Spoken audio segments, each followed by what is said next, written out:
Coronavirus en Belgique, la surmortalité réelle ne pourra être analysée qu'à la fin de l'épidémie. La surmortalité réelle liée au Covid-19 ne pourra être analysée qu'à la fin de l'épidémie, ou en tout cas à l'issue de sa phase aiguë, a averti la ministre wallonne de la Santé, Christy Moril, mardi, en commission spéciale du Parlement régional. Selon les chiffres préliminaires de Sciences Anno, la Wallonie a enregistré, entre le 16 mars et le 5 avril, 1048 décès supplémentaires, par rapport à ce qui était attendu sur la base des 5 dernières années. Parmi ces décès supplémentaires, 483 concernent des personnes âgées de 65 à 84 ans et 502 des patients de plus de 85 ans.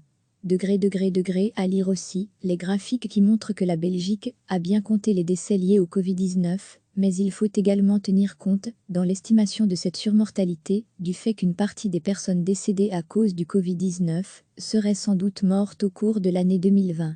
Et il est donc possible que l'on observe, dans les mois suivants, la fin de l'épidémie, une diminution du nombre de décès dans les maisons de repos, a souligné la ministre Moril. Durant cette période de l'année, on compte en effet, habituellement, entre 230 et 250 décès par semaine, dans l'ensemble des maisons de repos. Interrogée par ailleurs sur le contact tracing, dont la FATEST a débuté hier lundi, la ministre a indiqué que le système sera opérationnel dès ce jeudi si tout se déroule, sans encombre sur le plan technique. Commun aux 3 régions du pays, le traçage des contacts étroits, comptant les personnes testées positives pendant les 48 heures précédentes, devrait permettre de casser la chaîne de transmission du virus.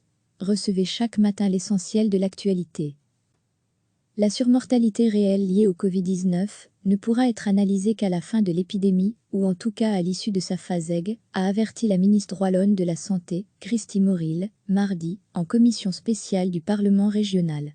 Selon les chiffres préliminaires de Sciences Anno, la Wallonie a enregistré, entre le 16 mars et le 5 avril, 1048 décès supplémentaires, par rapport à ce qui était attendu sur la base des 5 dernières années. Parmi ces décès supplémentaires, 483 concernent des personnes âgées de 65 à 84 ans et 502 des patients de plus de 85 ans. À lire aussi, les graphiques qui montrent que la Belgique a bien compté les décès liés au Covid-19, mais il faut également tenir compte, dans l'estimation de cette surmortalité, du fait qu'une partie des personnes décédées à cause du Covid-19 seraient sans doute mortes au cours de l'année 2020. Et il est donc possible que l'on observe, dans les mois suivants, la fin de l'épidémie, une diminution du nombre de décès dans les maisons de repos, a souligné la ministre Moril.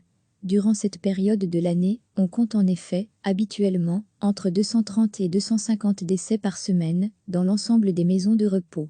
Interrogée par ailleurs sur le contact tracing, dont la FATEST a débuté hier lundi, la ministre a indiqué que le système sera opérationnel dès ce jeudi si tout se déroule, sans encombre sur le plan technique. Commun aux 3 régions du pays, le traçage des contacts étroits, comptant les personnes testées positives pendant les 48 heures précédentes, devrait permettre de casser la chaîne de transmission du virus. Cliquez sur s'abonner pour recevoir les dernières nouvelles.